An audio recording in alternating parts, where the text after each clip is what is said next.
We have what I refer to here as a completely vertical operation, which is what makes it fascinating. We raise the hay that we feed to the goats.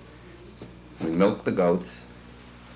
We take their milk and make it into cheese. We package it under our own label, put it into our own truck, and deliver it. We did it the hard way.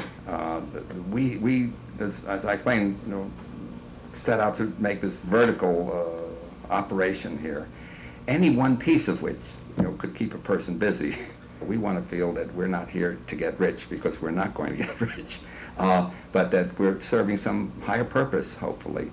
One of them is perhaps to encourage other people to do something similar, or to go into raising goats or milk or even making cheese, and so that New York State can become important for that. Unlike Coach Farm, Commonwealth Enterprises does use the national distribution channels, but they prefer to handle marketing themselves. We located in the Hudson Valley because there were available facilities, not only for the growing, but for the breeding part of it, and we basically started off here as duck breeders. We later got into the growing and to the marketing area of it. Originally we had people who were going to market it for us, and we found they weren't doing a good job for us, and we basically took on all the different aspects of the project. Elizabeth Ryan of Breezy Hill Farm started selling apples at Green Market, a successful public open-air market in New York City. She noticed that restaurant chefs were simply not equipped to transport the volume of produce they wanted to buy. There was a great excitement on the part of the restaurants, but the restaurants are kind of captive to their situation. They don't have vans as a rule, they don't have cars, they don't have any way to transport quantities of produce. In response, Ryan and a few other growers founded the Hudson Valley Agricultural Marketing Association, a nonprofit cooperative in its first year of operation in 1987. We're choosing our goals very carefully, and we feel that the restaurant community are a critically underserved community. Quattro Farm retails most of the birds at their home road stand in Pleasant Valley and at Green Market in New York City. In addition, each week they make a local and a city delivery run to their steady accounts. John Stoddard is the manager of Quiet Please Farm, where he raises quail for the owner, Mrs. Daniel Fraud. We started raising them as more or less an experiment, and the person who owns this farm is her husband had just passed away, and we decided to continue to raise quail for our own consumption, basically. And at one time we thought about going into production. At one time we did sell some eggs and we sold some quail, and we ran into serious, not really serious problems, but we ran into problems that with marketing. And another possibility might be in regards to raising some fallow deer. I really don't know anything about it, but I would be more in favor of raising the deer. I like animals with hair on it better than I do feathers. At Millbrook Vineyard, John Dyson has gotten involved in vertical integration to an unusual degree. He's been conducting his own research. What's involved here is the old American pioneering spirit. Let's try it. Maybe it'll work. So we tried an acre, and of the 6 varieties we planted, 4 did well. We then did 40 acres of those 4 varieties. However, Dyson believes that this is not the job of the farmer, but the State Experiment Station and the U.S. Department of Agriculture. The great land-grant university of this state and other states have made their claim to fame and earned their fame by developing whole new techniques of how to grow our crops, but crops that they used to focus on. All those things need now to be applied to these cottage agricultural industries, you might say, or these niche industries where... Supervisor of the Agricultural Stabilization and Conservation Program of New York State, Tom Nack, says historically many organizations have been helpful to local farmers and continue to be so. This all came about going all the way back to President Lincoln. Lincoln was the one who established a USDA. He also established a land-grant college, of which here in New York State it's Cornell University. In Pennsylvania, it's Penn State, or the land-grant colleges, and they receive money from USDA to assist in education purposes as well as experimentation and research for USDA. So we all work together. In the beginning, people said to me, "John, you're nuts." Cornell said to me, "It can't be done. You're too far away from the river. It's too high. If you can't see the water, don't do it."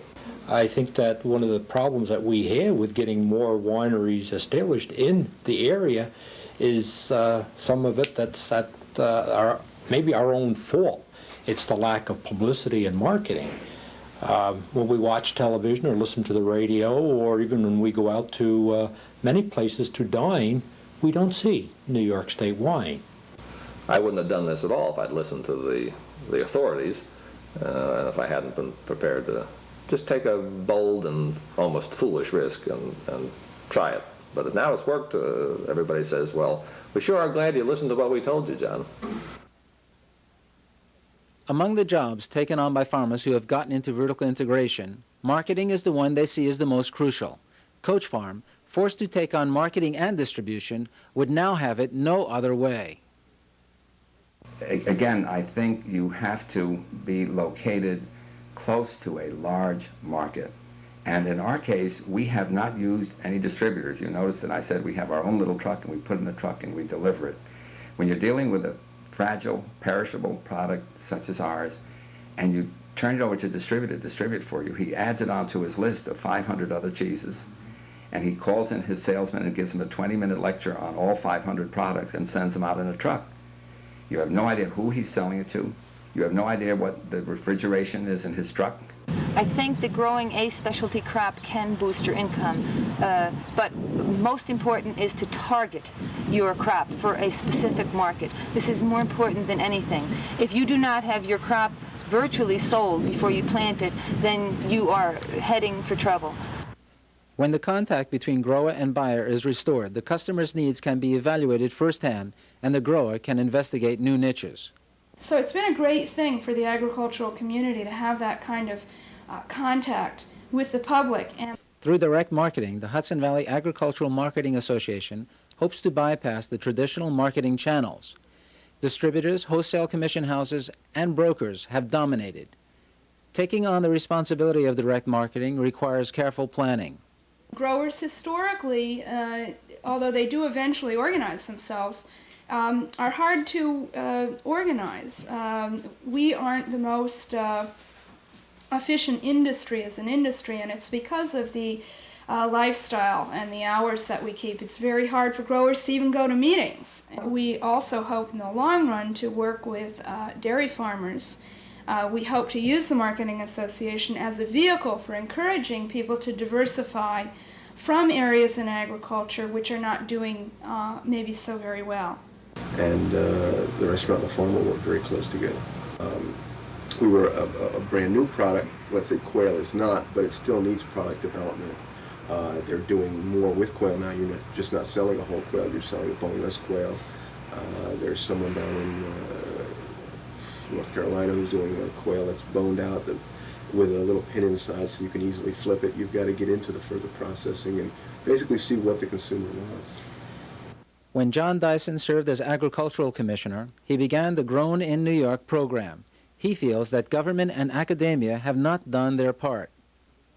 So there are all kinds of imaginative new ways of trying to find a niche business in agriculture that people are developing in this part of the state of New York. And I think there's a lot that can be said for doing that. However, they need a kind of help which they're not really getting, which is in the marketing and in the production. The marketing part of it has never really been done by the state of New York or by Cornell. And that's now going to be the whole focus. Whether we have agriculture in this state, in areas like the Hudson Valley, is going to depend, I think, completely on whether we can market it. How do we do grown in New York markets, and who sets them up, and how are they run? How do we encourage people to do more of it? That's going to be the really great challenge of the next 2 decades in agriculture. Farming has been a vital tradition in the Hudson Valley. As the economy and the population have altered, however, farmers have had to adjust. Breezy Hill Orchard, for instance, has revived antique varieties of apples that might otherwise become extinct. Coach Farm has expanded into complete vertical integration. At Millbrook Vineyard, research is being conducted to develop a fine regional wine. Taking on jobs beyond production, though, is a heavy burden for farmers. Still, better marketing strategies are essential to make customers aware of these specialty products. Government and academic research could offer some relief. Farmers would not be the only ones to reap the benefits. Consumers will also be able to enjoy farm-fresh specialties at restaurants and enterprising stores. A new tradition in agriculture is developing in the Hudson Valley region.